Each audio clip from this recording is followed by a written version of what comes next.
Oke, Assalamualaikum warahmatullahi wabarakatuh. Ya, selamat siang ya. Hari ini kita akan belajar bersama tentang survei cepat ya. Jadi melanjutkan pertemuan sebelumnya. Oke, tentang survei cepat. Oke.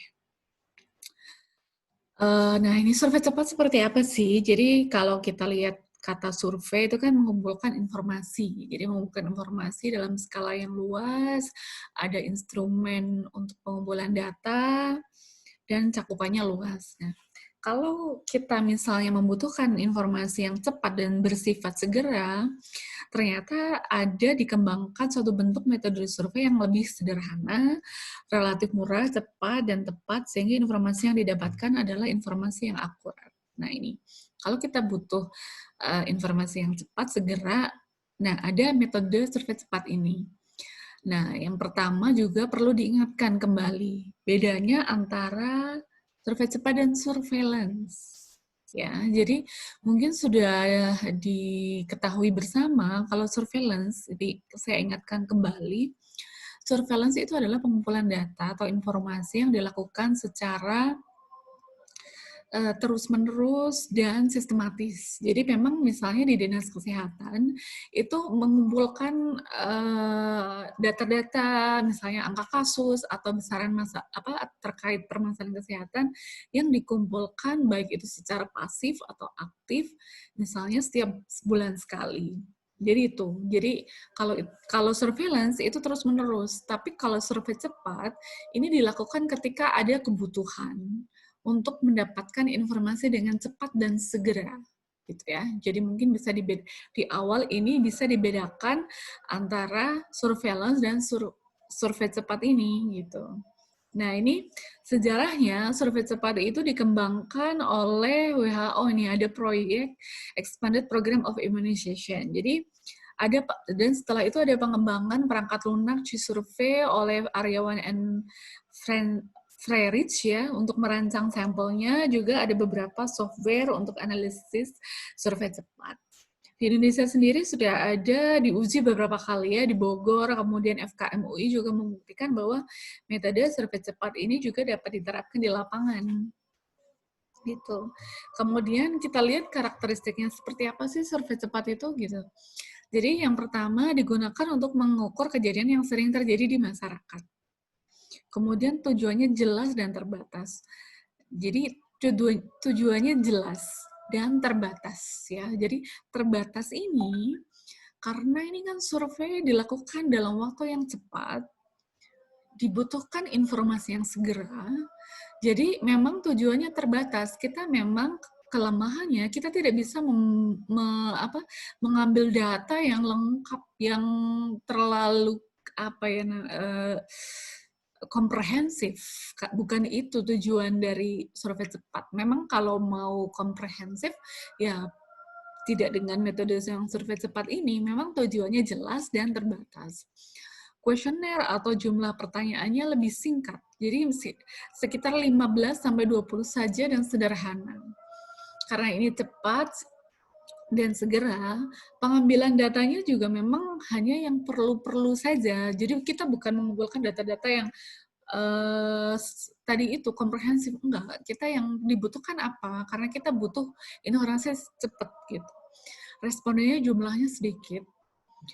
Kemudian sampelnya ada 2 tahap, 30 klaster, dan masing-masing klaster ada 7-10 responden. Jadi jumlah sampelnya adalah 30 klaster atau grup.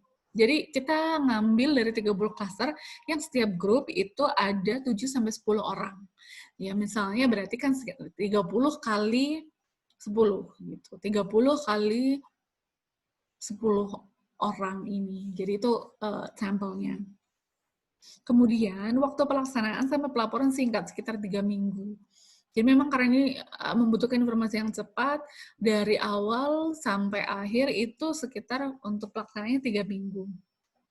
Kemudian analisisnya juga dilakukan dengan analisis statistik sederhana dengan tetap memperhatikan kaidah statistik yang berlaku.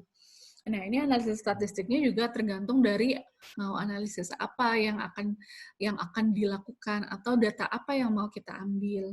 Biayanya juga tidak terlalu besar, karena tadi kalau kita lihat karakteristiknya, respondennya tidak terlalu banyak, instrumennya juga sederhana, analisisnya juga sederhana. Nah, ini prosedurnya ya, prosedur pelaksanaan survei cepat. Yang pertama adalah menentukan masalah dan tujuan survei secara jelas dan ringkas. Tadi yang pertama. Jelas, ringkas, terbatas. Menentukan besar dan metode pengambilan sampel. Besar sampel tadi ya 30 kali 10, 7 atau 10 ya, amannya 10 lah, 30 grup sampai 10. Kemudian mengembangkan instrumen survei. Instrumen survei ini adalah metode pengumpulan datanya. Kita mau mengambil data dengan apa? Dengan offline, artinya ada petugas langsung, atau melalui online, Google Form misalnya, ataupun misalnya di instrumen itu kita mau mengukur apa saja atau ingin mencari tahu apa saja, atau mau ditambah ada form observasi itu. Nah, itu yang perlu dipikirkan di awal. Karena instrumen ini sangat penting terkait dari data apa yang akan kita dapatkan, itu tergantung dari instrumen yang kita buat untuk mengambil data. Kemudian pengorganisasian dan pelaksanaan survei. Jadi secara teknis ini harus diatur mau seperti apa berjalannya si survei ini, survei cepat ini, petugas-petugas pelaksananya, siapa yang ke lapangan untuk ngambil data, siapa yang analisis, gitu ya. Jadi atau yang membuat pelaporan, gitu. Ada pengorganisasian tugas-tugas dari pelaksana survei cepat ini. Kemudian analisis, interpretasi, analisis data, interpretasi, dan penulisan laporan. Nah, sampel ini kan tadi sudah jelas ya, jadi ada 30 grup yang setiap grup ada sekitar 7-10 responden. Nah, ini secara praktis dapat dikatakan bahwa jumlah sampel sebanyak 30 kali 7 atau sekitar 30 kali 10 responden. Jadi misalnya tergantung klasternya mau wilayah cakupannya apa. Kalau kabupaten bisa diambil 30 desa. Atau misalnya dalam satu kecamatan bisa jadi klasternya itu bisa jadi desa, bisa jadi RT atau RW ya. Bisa bisa setiap grupnya tergantung unit atau cakupan luasan daerah yang mau kita buat untuk survei cepat ini. Jadi total sampel itu sekitar 210 sampai 300 sampel untuk survei cepat ini. Kemudian laporan berisi sama ya kayak judul, abstrak, justifikasi tujuan survei, metodenya,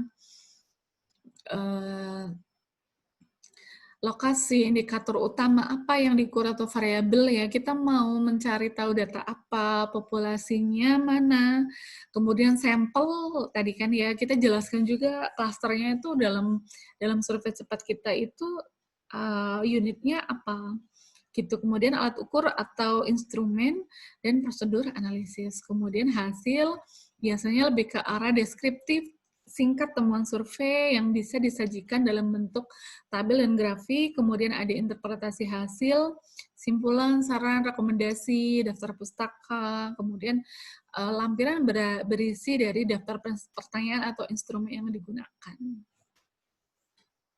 Gitu ya.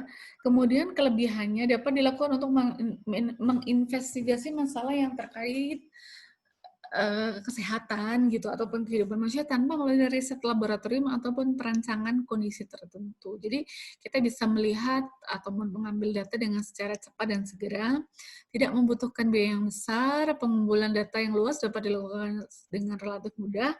Data yang telah ada di lapangan diberikan yang telah ada di lapangan diberikan, nah ini bisa kalau sudah ada di lapangan bisa mempermudah surveinya. Nah, kelemahannya tidak semua persoalan dapat survei cepat ini nggak bisa digunakan untuk semua permasalahan gitu. Responden dapat memahami pertanyaan secara berbeda dari yang diinginkan. Ini tergantung ya. Ini maksudnya persepsi responden. Kalau misalnya petugasnya menjelaskan dengan tepat, ini juga bisa diminimalisir nih yang nomor 2 ini. Ada kemungkinan responden yang terlibat tidak sesuai dengan karakteristik sampel yang dituju. Nah, ini juga harus hati-hati karena mungkin kriterianya tidak Kalau di penelitian itu ada kriteria inklusi, eksklusi, siapa yang dimasukkan dalam penelitian ini. Kalau yang ini kan kalau kita lihat tadi pengambilan sampelnya agak lebih longgar ya, jadi pemilihannya gitu. Tapi bisa saja survei cepat tapi dengan agak lebih ketat untuk kriteria respondennya juga bisa. Beberapa survei cukup sulit diadakan terkait dengan kesediaan berpartisipasi. Tidak cukup fleksibel dalam menangkap sejumlah perbedaan atau perubahan sosial. Nah, ini memang kalau ini kan data kuantitatif ya. Jadi kalau survei cepat itu karena dilakukan secara cepat segera dan data-datanya kuantitatif. Kalau ingin menangkap fenomena itu memang nggak bisa dengan survei cepat ini. Mungkin dengan studi-studi kualitatif bisa. Terlalu mengandalkan statistik sehingga mereduksi data yang bersifat kualitatif yang sebenarnya dapat memperkaya penjelasan. Nah, ini memang juga kelemahannya, nggak bisa kita nangkap fenomena atau permasalahan-permasalahan sosial yang lebih ke arah kualitatif. Dibutuhkan penelitian lagi ataupun pengambilan data seperti FGD, forum group discussion, atau ada wawancara mendalam kalau ingin lebih menggali tentang terkait permasalahan-permasalahan. Tapi sebenarnya kalau mau di awal misalnya kita mau pakai survei cepat untuk melihat kita mau cari data apa sih, kemudian kita mau memperdalam hasil dari survei cepat tersebut, kemudian kita mau menggali dari hasil survei cepat kan sudah ada hasilnya, kemudian kita ingin klarifikasi atau ada hal-hal yang menarik.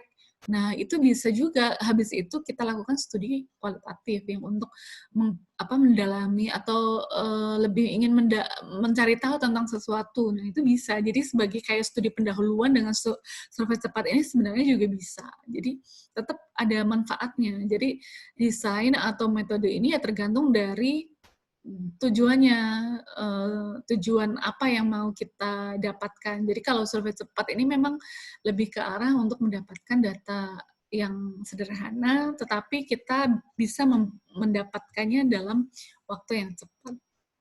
Oke. Mungkin itu ya untuk survei cepat. Mudah-mudahan dapat dipahami, walaupun ya memang materinya memang tidak banyak ya untuk survei cepat ini. Jadi mudah-mudahan bisa dimengerti dan menambah informasi.